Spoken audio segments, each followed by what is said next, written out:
En la voluntad del Señor, Él ha querido que en esta mañana la lectura de la palabra nos haya dirigido a una misma idea, a un mismo propósito, exaltar a Cristo por su obra en nuestras vidas para hacernos hijos de Dios, pero sin duda también en la oración sacerdotal, conocida así en Juan 17, Jesús oró por los discípulos y también los que habían de creer, sabiendo que estamos en un mundo hostil al Evangelio, en un mundo en el que si no aceptaron a Cristo, tampoco nos aceptarán a nosotros. Juan 15, versículo 20, dijo así el Señor Jesús: acordaos de la palabra que yo os dije, un siervo no es mayor que su Señor. Si me persiguieron a mí, también os perseguirán a vosotros. Cristo no solamente es el protagonista de la historia, de las promesas, de la gloria, Cristo también es el protagonista de la hostilidad del mundo. Toda guerra que comienza en el corazón de los hombres tienen a Dios en el centro de toda hostilidad. Es cierto que nos peleamos unos con otros. Es cierto que el pecado hace que suframos en este mundo. Pero hemos leído en 1 de Juan capítulo 3, por una razón el Hijo se manifestó y continúa diciendo, para acabar con las obras del diablo, para terminar con las obras del maligno. En muchas ocasiones sufrimos por nuestro pecado, de la cual debemos arrepentirnos y andar en la justicia, como hemos leído en 1 de Juan. No acomodarnos a un patrón de vida que se acomoda al pecado, eso es natural de un hijo del diablo. El Hijo de Dios demuestra que es hijo de Dios, no porque no peca, sino porque cuando peca responde como hijo de Dios, se arrepiente. Ahora, un hijo de Dios, cuando vive de una manera piadosa, dice 2 de Timoteo 3:12, Pablo le dice a Timoteo, en verdad, todos los que quieren vivir piadosamente en Cristo Jesús, esto es, estando unidos a Cristo, siguiendo el ejemplo de Cristo, serán perseguidos, serán perseguidos. Así que Pablo, en 2 de Corintios, capítulo 4, versículo 7, él pone este testimonio. Tenemos este tesoro en vaso de barro, para que la extraordinaria grandeza del poder sea de Dios y no de nosotros. No somos perseguidos porque haya algo en nosotros, por nosotros mismos, que merezca ser rechazado por un mundo impío, sino que nosotros, siendo vasos de barro, hemos recibido por gracia ser adoptados hijos. Tenemos un tesoro en nosotros que no se corresponde con nosotros para que la extraordinaria grandeza no sea en nuestro poder, sino en el poder de Dios. Y Pablo continúa diciendo, 2 de Corintios 4:8, afligidos en todo, pero no agobiados, perplejos, pero no desesperados, perseguidos, pero no abandonados, derribados, pero no destruidos, llevando siempre en el cuerpo, por todas partes, la muerte de Jesús, para que también la vida de Jesús se manifieste en nuestro cuerpo. Porque nosotros que vivimos constantemente estamos siendo entregados a muerte por causa de Jesús. Escucha, para que también la vida de Jesús se manifieste en nuestro cuerpo mortal. Nuestro cuerpo mortal, vasos de barro, han sido llenados por la grandeza del poder, que a pesar de cualquier sufrimiento, persecución, aunque estemos derribados, no estamos destruidos. Pero en cualquier situación en la que la hostilidad por ser hijos de Dios nos hace sufrir, aún en esa situación, de nuevo, hermanos, encontramos oportunidad para nuestro pecado. Encontramos oportunidad para ensalzarnos a nosotros y decir, estoy sufriendo por Cristo, qué bien lo hago. Estoy sufriendo por Cristo, así soy de bueno. Ya sea consciente o inconsciente, cuando sufrimos por Cristo, aún en esa situación, debemos recordar esta verdad que esta mañana vamos a centrar nuestra mente. Toda gloria pertenece a Cristo, aún en el sufrimiento, porque Cristo es el protagonista de toda hostilidad. Cristo es el protagonista de toda la hostilidad, aún de aquella que nosotros como creyentes sufrimos. Y para eso acompáñame a Mateo capítulo 2. Mateo capítulo 2, estaremos considerando esta verdad. Cristo es el protagonista de toda hostilidad con la narrativa que venimos contemplando a lo largo de estos domingos en diciembre, que nos recuerdan la gloria de Dios en el nacimiento de Cristo, presentando a Cristo como el protagonista de la historia. Y en especial en este pasaje vemos como aquel que nació no solamente es digno de toda gloria, como vimos el domingo pasado, como los magos vinieron a adorar al rey de los judíos y como Herodes, los principales líderes religiosos y Jerusalén se negaron a reconocer a Cristo como el protagonista de la gloria. En cambio, unos magos redimidos, gentiles del oriente vinieron a adorar a Cristo. Ahora la escena se nos presenta con un cambio dramático, Y este cambio dramático nos presenta a Cristo. Debería ser adorado por todo el mundo, pero ahora Cristo es el objeto de la hostilidad de los impíos. Cristo es el protagonista de la hostilidad. Y esto nos lleva a adorar a Cristo cuando nosotros estamos sufriendo la hostilidad por el amor de Cristo.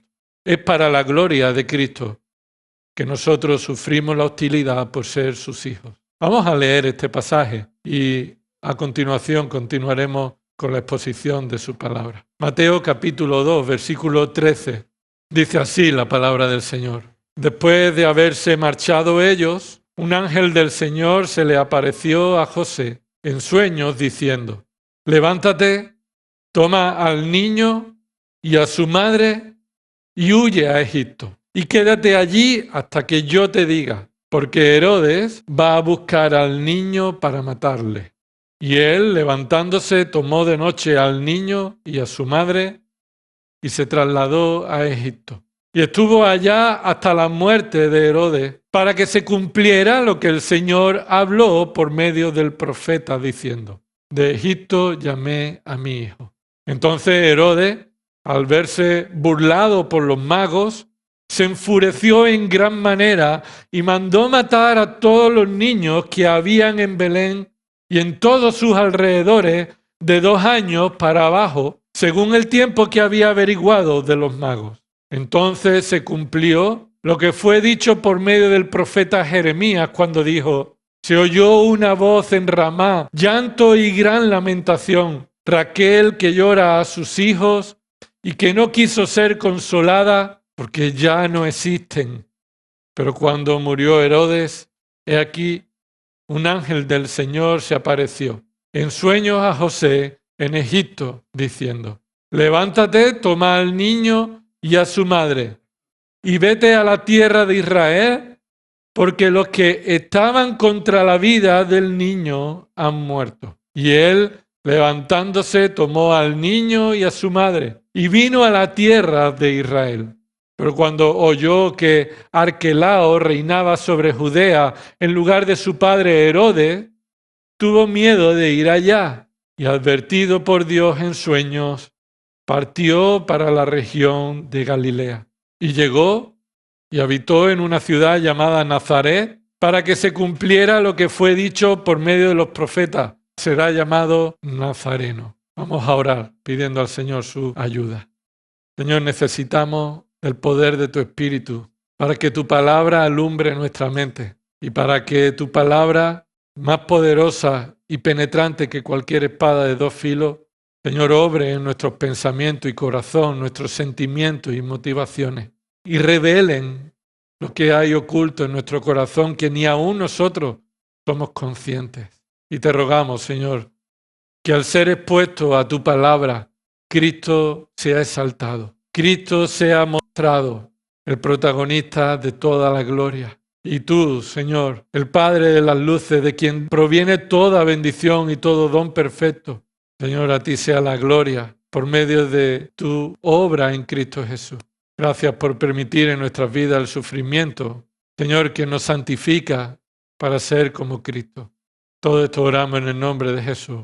Amén. En este pasaje, para una fácil comprensión de este texto, podemos resumir las verdades que se muestran aquí de este modo. Y es que del mismo modo que Cristo es el protagonista de toda hostilidad y digno de toda gloria, escucha, todo sufrimiento de los creyentes que provienen de vivir como Cristo son para su gloria. Del mismo modo que vemos que Cristo es el objeto de toda hostilidad y eso le hace ser merecedor de toda la gloria, del mismo modo todo el sufrimiento de los creyentes que soportamos por vivir conforme a la voluntad de Dios son para su gloria. Del mismo modo que Dios es poderoso para preservar a su hijo, al niño, en una situación de indefensión frente a la crueldad de los impíos, también Dios es poderoso para cuidarte a ti. Frente a la hostilidad de este mundo, para que seamos para la gloria de Dios. Hay tres verdades en este pasaje, tres escenas que quisiera que pudiéramos ver. En primer lugar, observa versículo 13 al 15. Versículo 13 al 15. Vemos aquí la protección de Dios. Versículo del 16 al 18. Veremos cómo la escena nos presenta la hostilidad del impío. La hostilidad del impío. En primer lugar, la protección de Dios, versículo 13 al 15. En segundo lugar, la hostilidad del impío, versículos 16 al 18. En tercer lugar, veremos el regreso del Hijo. El regreso del Hijo. Versículos 19 al 23. Es tal cual como vemos en este pasaje. Hay tres escenas que se nos presentan frente a la hostilidad que el niño recibe. Empecemos en primer lugar por la protección de Dios. Versículo 13 al 15. Se nos muestra cómo Dios está protegiendo a su Hijo. Versículo 13. Dice ahí el texto bíblico. Después de haberse marchado ellos. Ese después de haberse marchado ellos se refiere a los magos que se han citado en el versículo 12. Estos magos fueron avisados por sueño para que no volvieran a Herodes, sino que volvieran a su tierra por otro camino, evitar a aquellos que estaban buscándolo por parte de Herodes. Posiblemente esta sería la primera noche después de que los magos llegaran, adoraran al Hijo, presentaran sus ofrendas de sus tesoros y se retiraron a dormir. Probablemente cuando se retiraron a dormir, de esa manera secreta, vino un sueño hacia los magos y esa misma noche los magos salieron. Esa misma noche los magos salieron. Versículo 13. Después de que los magos hayan salido, un ángel del Señor se le apareció a José en sueño, diciendo, este ángel del Señor se refiere a un enviado sin determinar. No sabemos exactamente su nombre. ¿Sabes por qué? Porque no nos importa. Solamente sabemos que Dios envió a sus ángeles para cumplir con una tarea y era trasladar un mensaje de parte del Señor. Se le apareció en sueños, dice ahí. Y de nuevo encontramos una de las formas que Dios utiliza para revelarse a lo largo de la historia. Y como hemos dicho en otras ocasiones, no pienses que Dios te va a hablar hoy en sueños. Queda totalmente descartado, según Hebreos capítulo 1 y otros pasajes, que la revelación de Dios ha quedado cerrada en la escritura que tenemos delante de nosotros. Y todo lo que Dios diga lo va a decir por su palabra y no por sueños. Por otro lado, parece que estos sueños que José tiene después de que los magos se hubieran marchado, posiblemente indicaría la segunda noche. Sería la segunda noche después de que los magos se fueran. Por tanto, los magos no supieron que José con el niño se marcharon, sino que los magos se marcharon, pasó un día y José en la segunda noche recibió este mensaje. Observa esa palabra, versículo 13. Un ángel se le apareció a José. Así que comprobamos, por tanto, que José sí estaba allí, en la casa. Aunque los magos cuando llegaron y vieron, entraron en el versículo 11, entraron y vieron al niño con su madre, y José no es nombrado ahí, sí sabemos que José estaba en esa casa. Versículo 13, observa.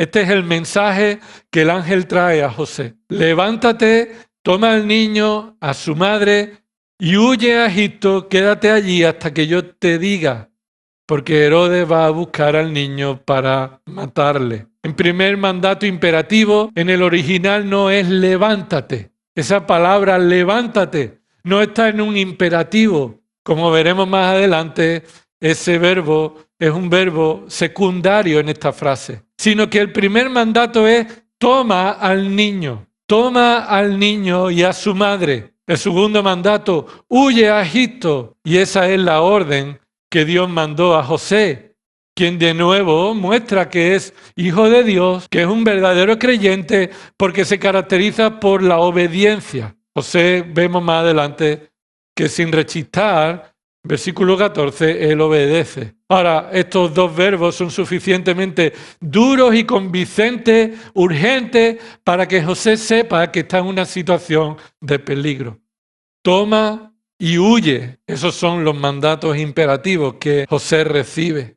El tercer verbo que aparece ahí, que es imperativo, observa este mandato, quédate allí. ¿Lo ves ahí en el texto?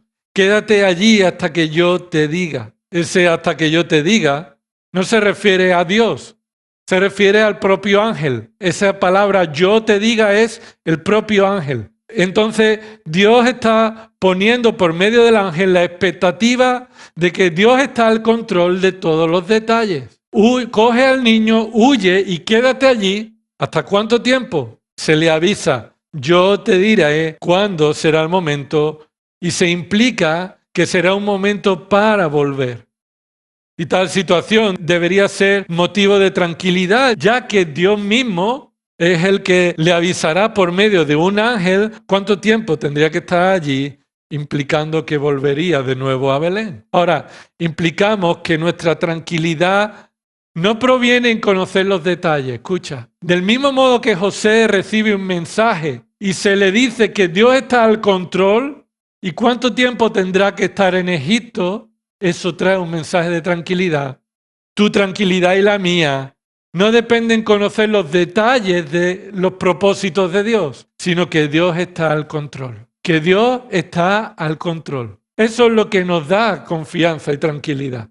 No es si los detalles y las cosas que suceden son conforme a tu voluntad y la mía, sino saber que Dios está al control. Así es como José recibe este mensaje y parecería que los magos que adoran a este niño, esto es una buena señal.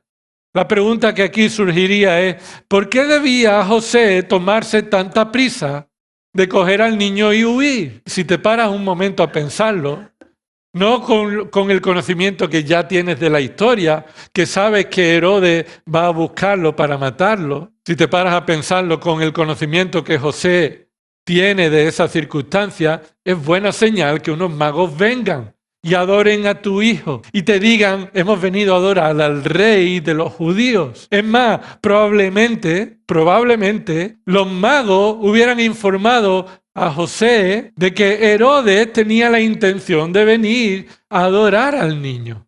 Así que, ¿por qué José tendría que huir tanto? Y por eso viene en este mensaje de Jesús, del ángel, la razón por la que tiene que hacer todo esto. Versículo 13, porque Herodes va a buscar al niño para matarle. Escucha, de nuevo, ponte en la situación. Esta es una información que José no tenía. Ni siquiera José se pasaba por su cabeza que corrían peligro. Sino más bien, como estábamos diciendo, era buena señal que los magos vinieran y que informaran de que Herodes también vendría a adorarle. Así que lo último que pensaría José es que ellos corrían peligro. ¿Por qué debemos huir? Sería una pregunta que se responde con esta última frase del mensaje del ángel. Debes huir porque Herodes va a buscar al niño para matarle. La soberana voluntad de Dios, escucha, la soberana voluntad de Dios permite el pecado del hombre. La soberana voluntad de Dios permite que el hombre peque bajo su propia responsabilidad, la responsabilidad del hombre. Dios sabe que Herodes va a buscar al niño para matarlo y aun sabiéndolo, Dios lo permite. Y está dentro de su propio plan, un plan perfecto en el que incluye el pecado del hombre, siendo el hombre responsable y digno de toda su ira, de la ira de Dios que merece por su pecado. Yo te pregunto, ¿Podría haber evitado Dios que Herodes persiguiera al niño? ¿Podría haber evitado Dios lo que veremos más adelante, que muchos niños sean matados? ¿Sí o no? ¿Podría Dios hacerlo? La respuesta es que cuando algo sucede, no es porque Dios sea incapaz de detenerlo, sino porque en la soberana voluntad de Dios, Él permite que aún tu pecado y el pecado de los impíos formen parte del plan sin hacer a Dios responsable de ese pecado, sino siendo el pecador el responsable único de ese pecado. Herodes busca al niño, dice ahí, versículo 13, para matarle. En el original significa para destruirlo, para hacerlo desaparecer. Y este sería como un asesinato del equipo especialista de los romanos. La intención de Herodes es matar a un niño. Y ese verbo que dice en el versículo 13, levántate, ese verbo que empieza diciendo ahí, levántate, escucha un momento. No es el verbo principal de la frase, pero es muy importante. Cuando estudias este pasaje en profundidad, nos damos cuenta de un detalle sobre este verbo. Más bien dos detalles que quisiera resaltar. Escucha dos detalles de este verbo, levántate. En primer lugar, este verbo levántate no es un imperativo activo. No es una acción que José deba cumplir él mismo. Es un verbo pasivo. ¿Qué significa un verbo pasivo? Es un verbo en el que yo recibo la acción sin participar en ello. Es decir, José no realiza la acción, sino que recibe la acción. Por tanto, esta acción José la recibe de parte de Dios. Dios le dice a José, serás levantado para tomar al niño y huir. Serás levantado para tomar al niño y huir. En segundo lugar, ese levántate es un verbo participio. ¿Y qué significa un verbo participio? Es un verbo que funciona como un adjetivo. Es la forma en la que algo se hace. Así que tomar al niño y huir se hace de una manera muy concreta. Ser levantado por alguien. Así que este verbo es muy importante. ¿Por qué? Porque la implicación de este verbo es que es Dios quien está actuando soberanamente para guiar a José y cumplir la orden. Huir a Egipto. Se le ha dado órdenes, pero quien lo capacita para cumplirlo es Dios obrando en él, levantándolo, haciendo que él actúe, tomando al niño, huyendo y quedando allí en Egipto. Y esto nos muestra la misma verdad en tu vida y en la mía. Hermano, nosotros como creyentes recibimos muchos mandatos en la palabra de Dios que debemos cumplir, pero no tenemos poder en nosotros mismos para cumplirla. El creyente se nos da muchos imperativos que debemos obedecer, pero la forma en la que el creyente puede obedecer la palabra de Dios, escucha, es en dependencia del poder de Dios. Y recuerda cómo esto Pablo lo dice en Filipenses capítulo 2, versículo 12. Así que, amados míos, tal como siempre habéis obedecido, no solo en mi presencia, sino ahora mucho más en mi ausencia, ocupaos en vuestra salvación con temor y temblor. Este es un imperativo que cada creyente debe cumplir. Llevar hasta las últimas consecuencias la salvación en nuestras vidas. Que se vea en nosotros fruto de la salvación. Pero continúa diciendo el versículo 13, porque Dios es quien obra en nosotros. Es el Señor quien nos hace levantarnos. Es el Señor quien hace posible tanto el querer como el hacer, como el poder, por su beneplácito, para su gloria, para su propia voluntad. Así que José le he mandado que guarde y cuide al niño y su madre, pero es Dios quien está proveyendo de todo lo necesario para proteger a su hijo. Dios provee de un padre para su hijo. Esto es tremendo, esto es bello. Dios envía a su hijo, Dios hecho hombre, y lo hace que un hombre lo adopte. Le dé el derecho por herencia de ser hijo de José. Y ahora Dios va a utilizar a José, el cabeza de una familia, para proteger al hijo del Dios Todopoderoso. La pregunta es, ¿no puede Dios, con todo su poder, proteger a su propio hijo sin utilizar a José? De este mismo modo, Dios se usa de herramientas inútiles como tú y como yo para hacer cumplir su plan. Dios utiliza por medio de herramientas inútiles como tú y como yo para hacer cumplir su plan. Los que somos unidos a Cristo, también somos adoptados como hijos, como Cristo fue adoptado por José, pero en este caso nosotros somos adoptados por la justicia perfecta del Hijo perfecto. Y del mismo modo que Dios protegió a su Hijo, nos protege a nosotros para siempre por encima de cualquier peligro y hostilidad. Versículo 14. Continuamos hacia adelante. Dice, versículo 14. Y él, levantándose, tomó de noche al niño y a su madre y se trasladó a Egipto. Observa que la obediencia fue inmediata. Fue inmediata, no hay más diálogo. No hay nada más que ese verbo. Y él se refiere a José levantándose, es decir, la forma en la que fue capacitado para obedecer. Ahí viene el verbo principal. Tomó al niño y a su madre y se trasladó. Eso fue lo que se le dijo. Toma al niño y huye. Y él, dice el versículo 14, tomó al niño y se trasladó. Tal cual. Dios dice, haz esto y tú y yo debemos hacerlo. No le busquemos otra forma al mandato que Dios nos hace. Posiblemente, sin poder prepararse más, providencialmente Dios capacitó a José, a su hijo y a su madre, escucha, con los regalos de los magos para el viaje. Es lo más probable que los magos proveyeran de regalos que ahora serían usados para el viaje largo a Egipto. No un viaje de varias horas, un viaje de varios días que comienza con la noche. Sin poder preparar más, ellos tuvieran que salir siendo de noche. Observa cómo lo dice ahí, versículo 14. Y él, levantándose, tomó de noche al niño y a su madre y se trasladó a Egipto. Versículo 15. Y estuvo allá hasta la muerte de Herodes.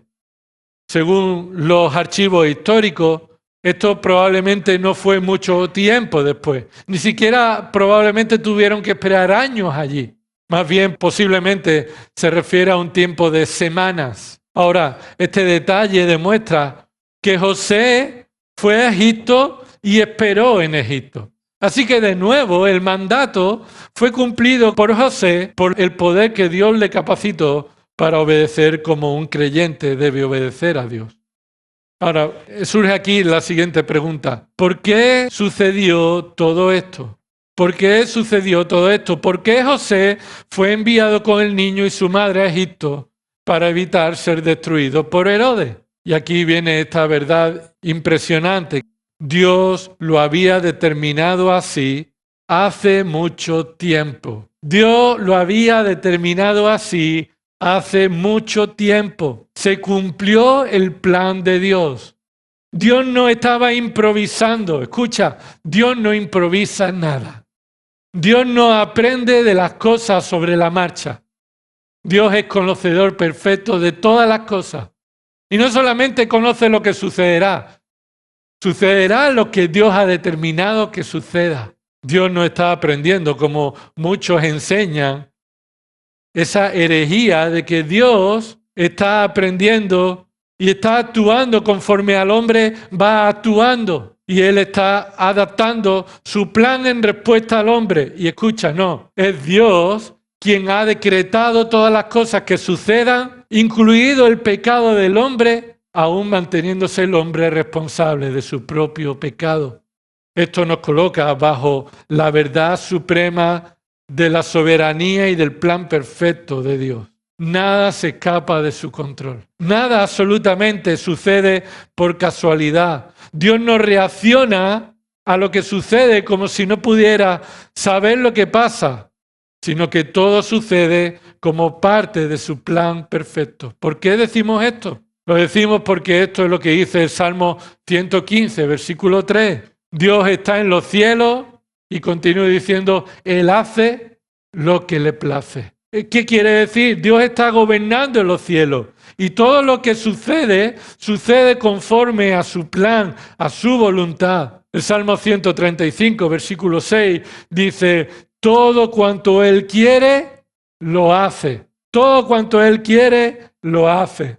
Lo vemos en Daniel capítulo 4, versículo 35. Dice así, Daniel 4:35, y todos los habitantes de la tierra son considerados como nada, mas Dios actúa conforme a su voluntad en el ejército de los cielos, esto se refiere a los ángeles de los cielos, y entre los habitantes de la tierra. Nadie puede detener su mano y decirle, ¿qué haces? ¿O qué has hecho?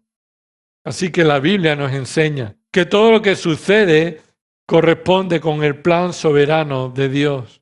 Proverbios 16:4 dice así, todas las cosas hechas por el Señor tienen su propio fin. Todas las cosas hechas por el Señor tienen su propio fin. Y continúa el proverbio diciendo esto, apunta Proverbios 16:4. Aún el impío para el día del mal. Así que Dios tiene un plan y un propósito. Y dentro del plan está incluido el impío para el día del mal. Que el hombre peque y Dios lo permite no hace a Dios responsable del pecado del hombre. Que el hombre peque y Dios lo permite forma parte del plan perfecto de Dios, porque Dios traerá un día el juicio de ira sobre esos pecados que cada hombre ha cometido por su propia responsabilidad. Eclesiastés 3:11 dice también, Él ha hecho todo apropiado a su tiempo. Es decir, nada sucede a destiempo, nada sucede en un momento en el que no le correspondía. Puede que tú y yo veamos las cosas como casualidad o como que han llegado tarde o como que ¿por qué sucede esto ahora? Pero dentro del plan de Dios todo sucede apropiado a su tiempo. Continúa Eclesiastés 3:11, también ha puesto eternidad en sus corazones. Sin embargo, escucha, sin embargo, el hombre no descubre la obra que Dios ha hecho desde el principio hasta el fin. Y este es el problema. Que tú y yo no entendamos cómo Dios hace, no significa que Dios tampoco lo sepa. Lucas tiene un juego de bolas en el que hay unas canicas de acero en el que él diseña todo un recorrido y varias canicas empiezan a andar por ahí. El juego consiste en la sincronía de los caminos de las bolas. Así que él tiene que hacer ciertos caminos que vienen hechos o él se puede inventar, pero es curioso verlo como él está probando una y otra vez y viendo que las bolas no van por el camino que él espera. Dios no hace eso con nosotros, ni con la historia, ni con el plan que él ha determinado. Dios tiene un solo plan perfecto y nosotros no entendemos las cosas que Dios hace, pero su plan es perfecto. Cada bola va por su sitio y cada situación, aún las que son de sufrimiento, suceden como parte del plan de Dios. ¿Por qué sucedió todo esto? Versículo 25, mira lo que dice. Y estuvo allá hasta la muerte de Herodes con un propósito, por una razón. ¿Para qué? Para que se cumpliera lo que el Señor habló por medio del profeta, diciendo de Egipto llamé a mi hijo. Así que ya cuando el profeta Oseas 11:1, Dios habló tomando a Israel sacado de Egipto como una imagen, un tipo de Cristo que se cumpliría de una manera concreta en Cristo, esto nos muestra que la huida de Cristo no fue un segundo plan, una adaptación a su plan, sino que Dios estaba al control de todo. Y Mateo es movido por el Espíritu Santo para interpretar estos hechos históricos. José no tenía ni idea de que esto era el cumplimiento de la profecía. José no tenía ni idea. María tampoco. Esto es la revelación de Mateo. Mateo, escribiendo por obra del Espíritu Santo, interpreta la Escritura y nos dice que lo que está sucediendo demuestra que Cristo es el Rey de los judíos. ¿Recuerda a quién va dirigido este Evangelio? Este Evangelio va dirigido a los judíos, especialmente para mostrarles que Jesús es el Rey, el Mesías de los judíos. Y de nuevo, en este texto que estamos estudiando esta mañana, hay 3 referencias al cumplimiento de las profecías. Hasta aquí hemos visto la protección de Dios. Dios Padre protege a Dios Hijo. Siendo Dios Hijo, estando preservado por medio de un hombre que lo ha adoptado, ejerciendo como marido proveedor de seguridad y protección. Dios, pudiendo haberse valido por sí mismo de cumplir su plan, protege a su hijo, a sus niños, utilizando a hombres para cuidar al protagonista de la historia. Quiero que observes una cosa. El protagonista de esta escena no es José. El protagonista de esta escena no es Herodes. Ni siquiera los niños de Belén, ni las madres que lloran por la muerte de los niños. El protagonista es el niño. El niño en singular, con el pronombre determinado, el niño, el cual incluso cuando se habla de María, se habla su madre. ¿La madre de quién? La madre del niño, en concreto. Así que Cristo es el protagonista de esta protección.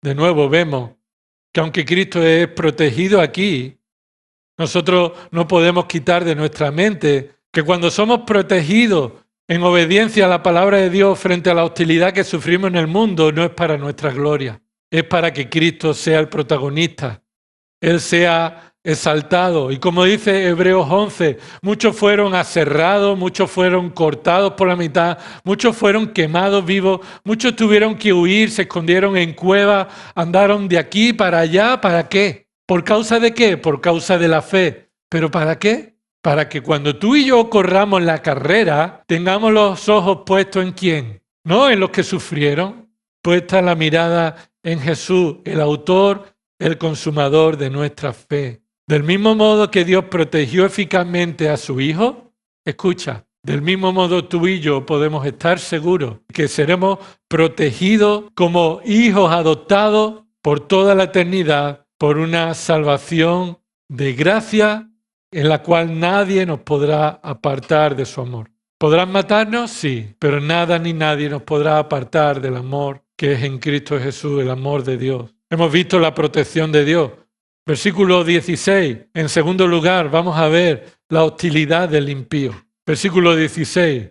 Entonces, y esta parte de la escena va sucediendo a la vez que José está de viaje con el niño. Aunque se nos ha dicho en el versículo 14 y 15 que José llegó a Egipto y se quedó allí hasta que Herodes murió, esa es una parte de la escena sobre José, el niño y su madre. Pero versículo 16, entonces esta escena sucede mientras José está con su hijo y su madre viajando a Egipto. Versículo 16, Herodes, al verse burlado por los magos, y suponemos por el relato que de alguna manera Herodes tendría personas vigilando a los magos, o Herodes supuso que de alguna manera los magos no le obedecieron, no volvieron a darle la noticia.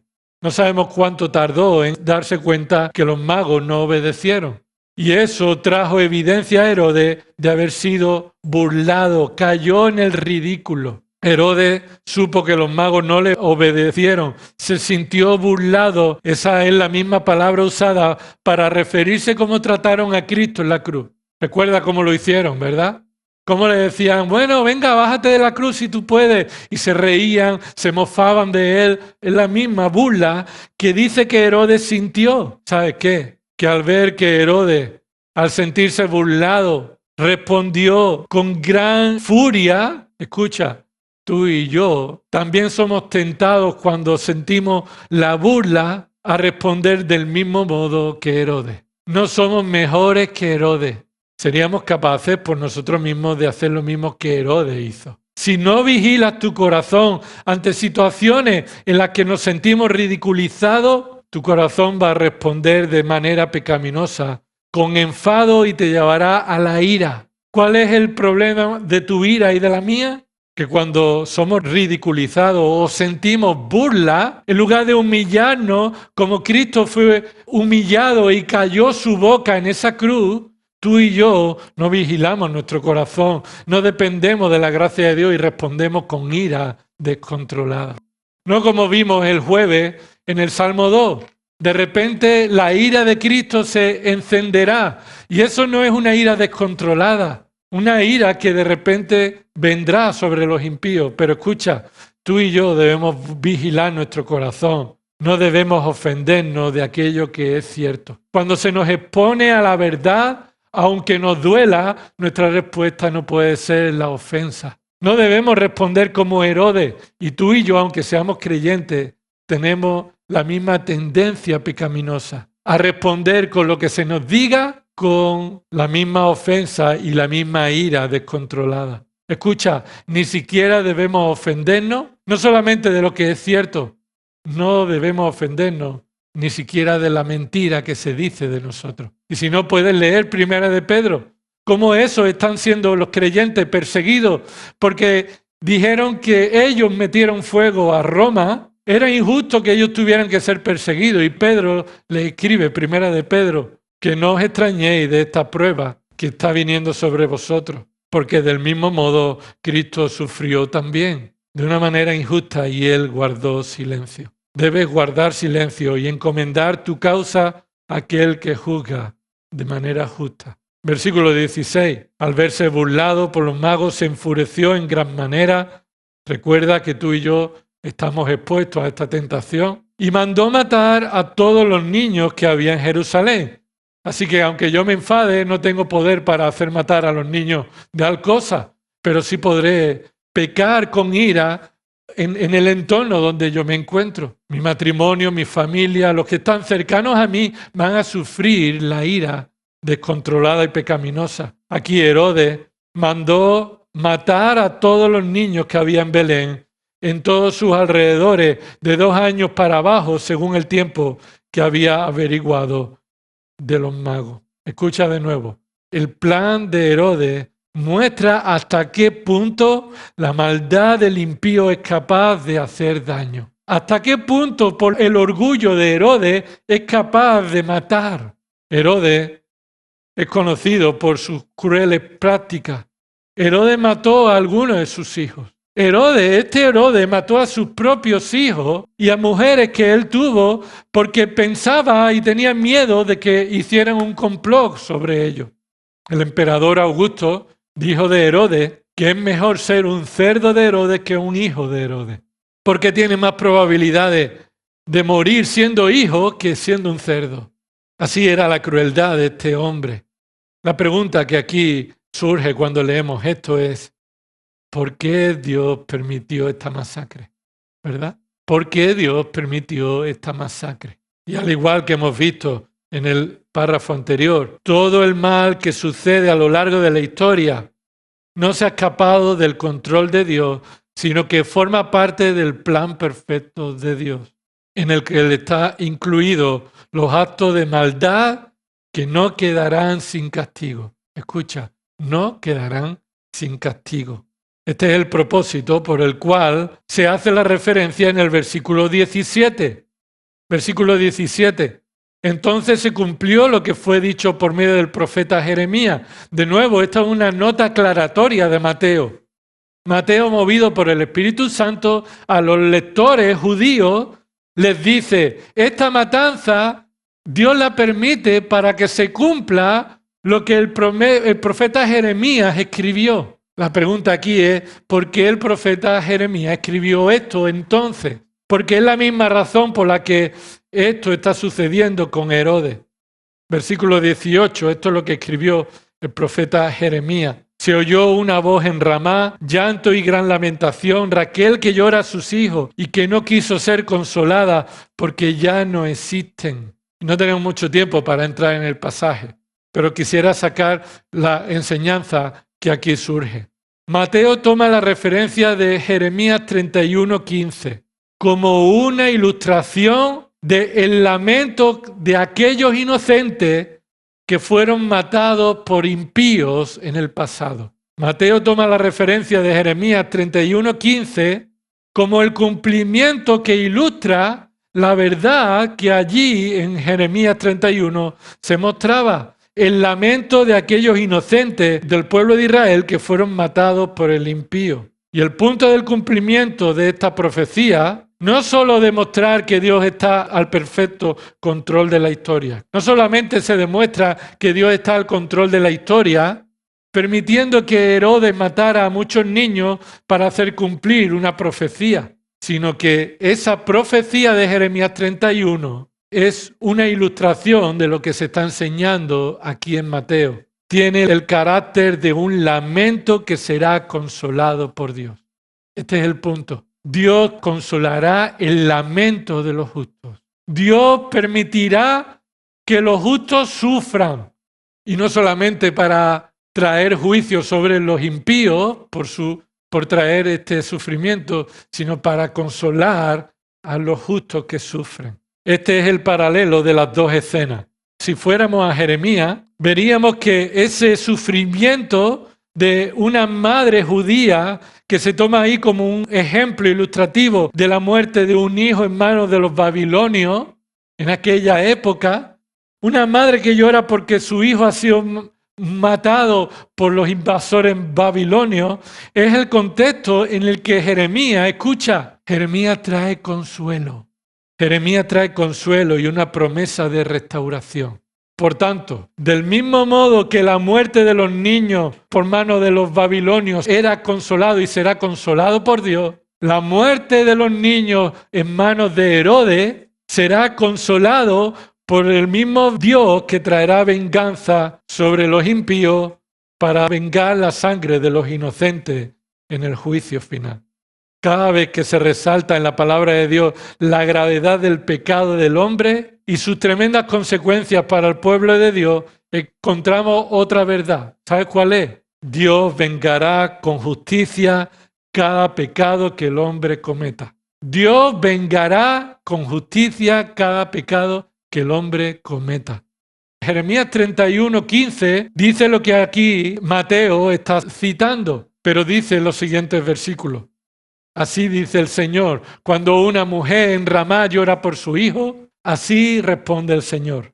Reprime tu voz del llanto y tus ojos de las lágrimas. Hay pago para tu trabajo, declara el Señor, pues volverán de la tierra del enemigo. Esta es una palabra de restauración. Reprime tu llanto porque Dios te promete que volverás de la tierra del enemigo. Y hay esperanza para tu porvenir, declara el Señor. Los hijos volverán a su territorio. Es decir, esos niños murieron, pero de esos niños ninguno se perderá de aquellos que Dios escogió salvar.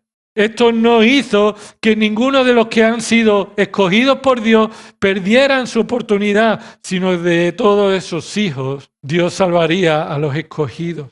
Esta es la misma escena de crueldad en Herodes matando a niños, solo porque cumple la profecía de Jeremías, sino porque hace traer al texto el consuelo que Dios ha prometido frente al pecado del impío. Herodes es tremendo, ¿verdad? La crueldad que aquí muestra, ¿verdad?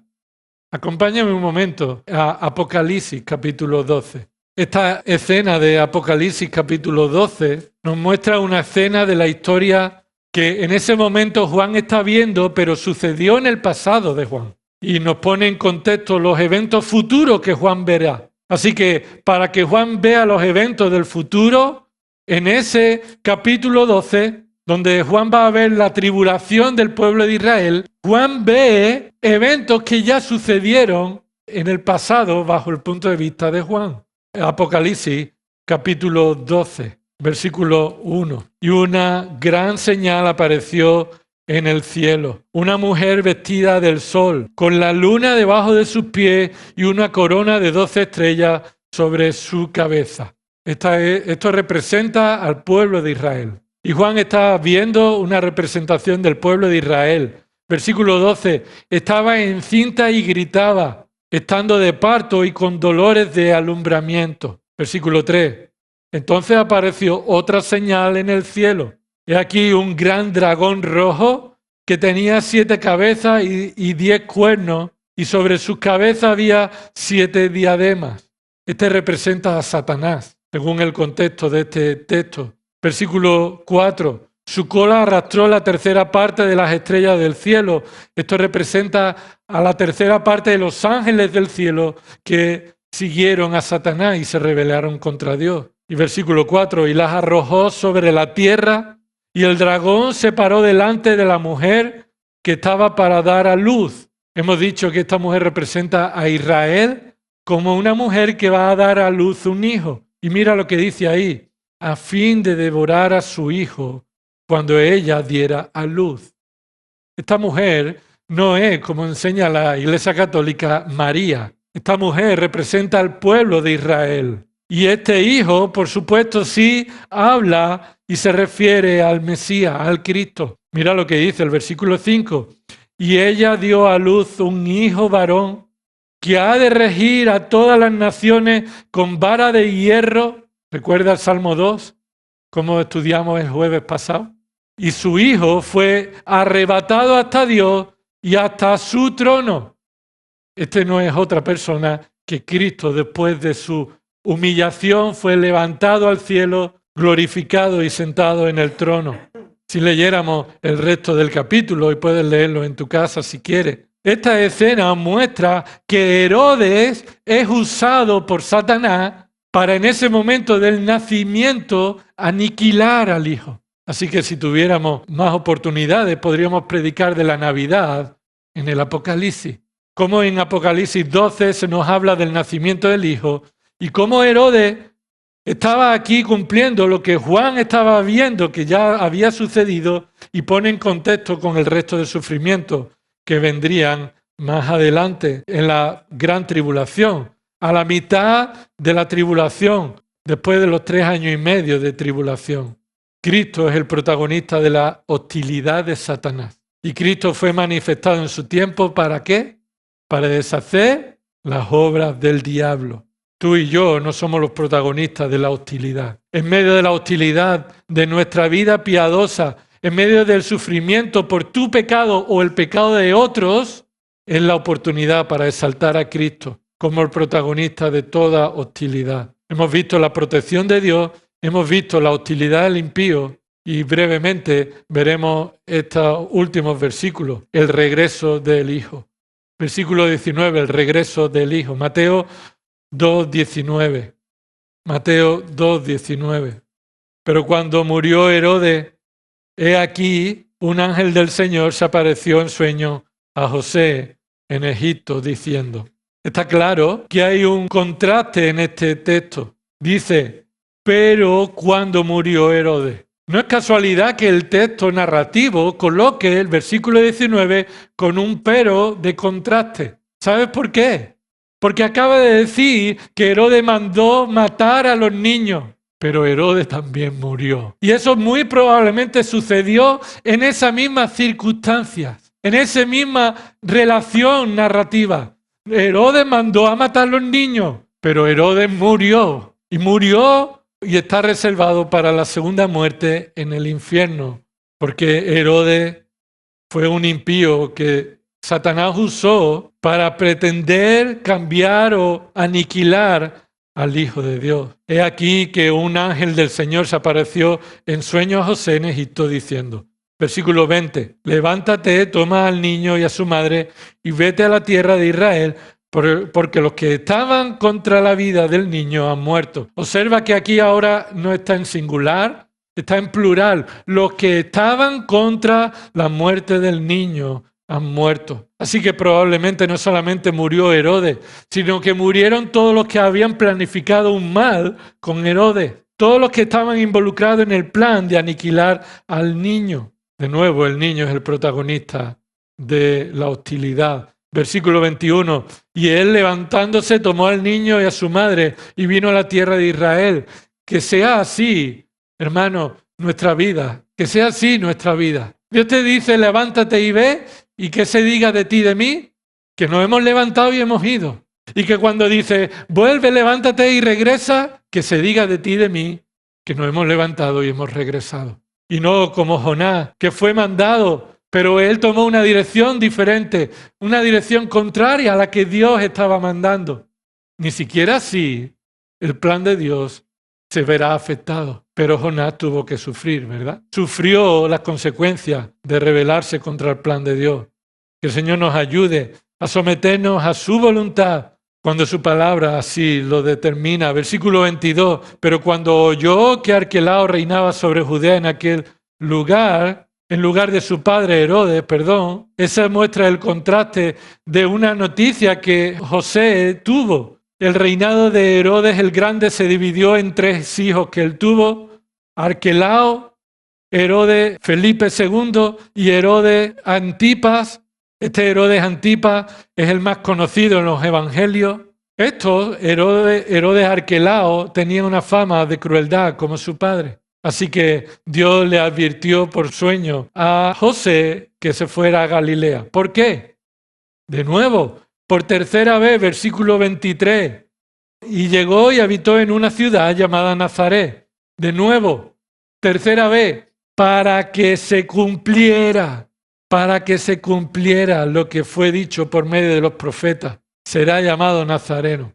No vas a encontrar esta referencia en los profetas. De esta manera literal, no encontramos una referencia en algún profeta en la Escritura de que Jesús sería llamado Nazareno. Entonces, ¿esto es un error? De ningún modo, no es un error. Pero hay varias razones que se han podido dar y la más probable es esta. Y es que la palabra nazareno sea un sinónimo en aquella época de una palabra de desprecio. Una palabra de desprecio judío. ¿Recuerda lo que Natanael dijo cuando Felipe le dijo que había encontrado al Mesías, a Jesús de Nazaret? ¿Y qué dijo Natanael? ¿De Nazaret puede salir algo bueno? Así que Nazaret era identificado por los judíos por alguien despreciado. Y creo que recordará Isaías 53:3, cómo el profeta y en muchos lugares dice que él fue menospreciado y desechado de entre los hombres. Y no solamente fue por su muerte, sino por el lugar de nacimiento donde se le identificaba. Parecía que él era desechado por nacer en Nazaret. Hermano, Cristo es digno de toda gloria. Por quien es, a pesar de la hostilidad, aún de sus orígenes siendo un bebé, él fue protegido por el Padre de la hostilidad del impío, del cual Dios nos consolará y traerá juicio sobre el impío, pero también para hacer regresar a su Hijo y cumplir su plan. ¿Dónde está Cristo ahora mismo? Sentado en el trono, a la derecha del Padre. Si Dios quiere, el jueves que viene veremos el Salmo 110. El Padre le dice al Hijo: ven, siéntate a mi diestra. Pero le pone ahí una condición de tiempo. Hasta que ponga a tus enemigos, ¿dónde? Por estrado de tus pies. El Hijo regresará un día. ¿Quién nos separará del amor de Cristo, hermano? ¿Tribulación? No. ¿Angustia? No. ¿Persecución? No. ¿Hambre o desnudez o peligro o espada? Tal como está escrito, dice Romanos 8:36, por causa tuya somos puestos a muerte todo el día. Tú y yo estamos colocados en la lista negra de Satanás. Somos hijos de Dios, somos enemigos de Satanás. Cuando éramos enemigos de Dios y éramos esclavos de Satanás, fuimos redimidos, reconciliados por la sangre del Hijo. Y ahora somos hijos de Dios y estamos en la lista negra de Satanás. Somos considerados como ovejas para el matadero. Pero dice el versículo 37, Romanos 8:37. Pero, aunque tú y yo estemos contados para ser cortados como una oveja en el matadero, pero en todas estas cosas, tribulación, angustia, persecución, hambre, desnudez, peligro, espada, muerte, somos más que vencedores por medio de aquel que nos amó. Vamos a orar. Señor, te damos gloria por habernos amado aun cuando éramos enemigos tuyos. Señor, te damos la gloria porque tú nos has traído a la comunión con el Padre. Tú nos has traído, Señor, a la relación de ser llamados hijos tuyos. Señor, te damos gracias porque tú un día volverás. Señor, y tú traerás juicio sobre esta tierra. Te pedimos que hasta que tú vengas, Señor, tú nos capacites, nos levantes para cumplir tu voluntad. Señor, perdona nuestros pecados cuando no vigilamos nuestro corazón, Señor, y creemos que tenemos razones para sentir orgullo, aun cuando somos perseguidos por nuestra supuesta fidelidad. Señor, pero hemos visto que Cristo es el protagonista de la hostilidad. Y Él un día vendrá a poner fin a tal hostilidad. Hasta que tú vengas, Señor, que nos halles velando para que Cristo sea glorificado y honrado en nuestras vidas. Todo esto oramos en el nombre de Cristo. Amén.